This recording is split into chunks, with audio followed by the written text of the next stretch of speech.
I'm Kathy Sanders, Port of Astoria Commissioner. I've been in office almost 2 years now, and why I ran was anyone who was here 2 years ago is very well aware that the port was front page news very often because of some of the mismanagement and things that were happening there. And just last night we signed a memorandum of understanding to finish the thing off as far as the fines go because of the Clean Water Act violation. So we're hoping that that is now behind us and we're moving forward, and things have improved greatly in the 2 years that I've been there. We've brought in a new executive director. We've had a successful audit. We hired a new auditor. We're pursuing the purchase of Tongue Point with the help of the county, and things are just really, we just signed a $4.5 million air service contract, a joint one with the city of Newport. Air service will start March 15th. So there's been some really exciting things happen in the last 2 years, but the main reason I ran was it appeared to me there was mismanagement going on with public funds, that there was a definite lack of transparency and lack of trust between the public and the port. And so I ran because I really wanted to bring back that transparency and trust and integrity in our business dealings with the public, with businesses.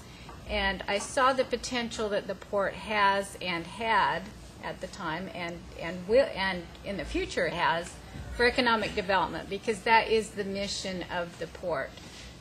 ORS 777 is the this is the Bible for the port. This tells us what our powers are, what we can and cannot do. Well, actually, pretty much what we can do, and it outlines what powers the state has invested in a port, which are pretty extensive. Actually, we can condemn property. We can have a police force on the port. Some of the other things that they list are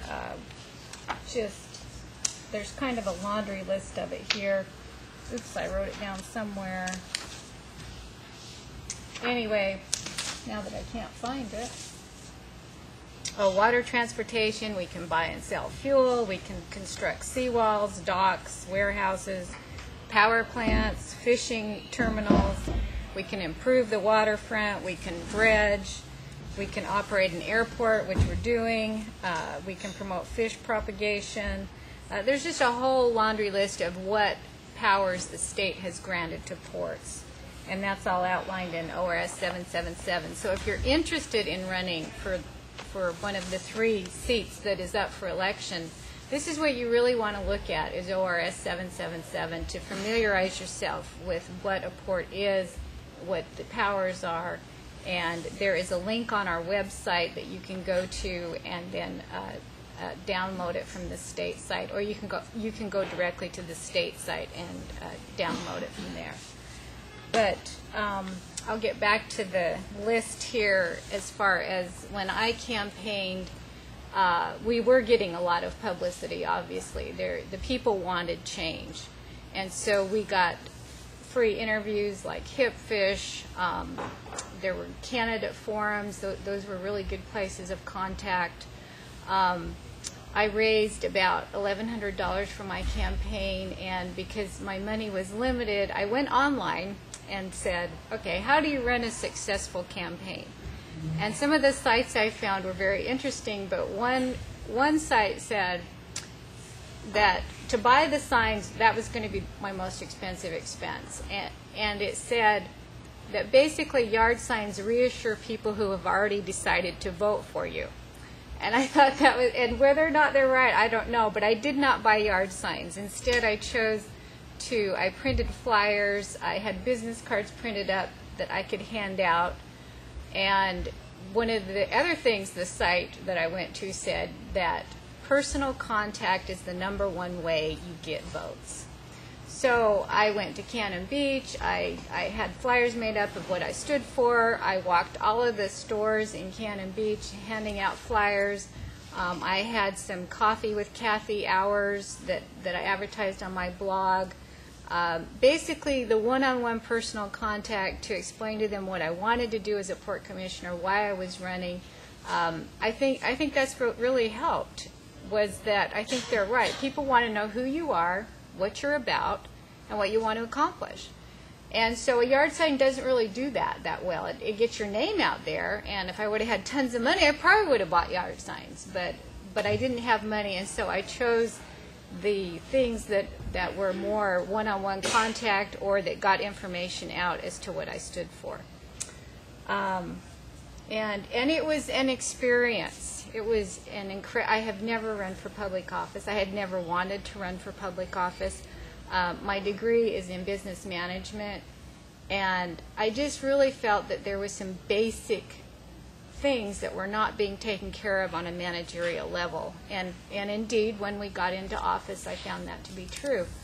And we've really worked on getting, internal controls and things like that taken care of, and things are in much, much better shape than they were 2 years ago. So that, in this current economic climate, is so important, obviously, which is why we're going after Tongue Point, because there's a lot of business opportunities that would be available if we had that additional land.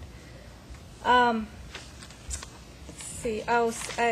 I liked how Peter covered that the only people they hire is and the port is very similar. The Port Commission, all of the power and authority is invested in the Port Commission, or invested in the Port Commission. When you read through ORS 777, it does not say anything about an executive director or any of these other positions. It simply says the commission can hire employees and pay them compensation. Everything else, how we want to have the port run, is up to us. Now, ordinarily and functionally, everybody has an executive director or port manager. That is what we have. We have an executive director. We hire him or her, and we hire the attorney, and we hire the auditor. So the Port Commission only hires 3 people. And right now we have 20 full-time employees, and our budget for this year, our initial budget was $11.3 million, and of that, only $1.1 million was public monies, which by public monies, those are taxes, timber, liens, and land sales. So the rest has to be generated by the port, and it's generated by loans, grants, lease income, dockage fees, hangar rentals, and fuel sales.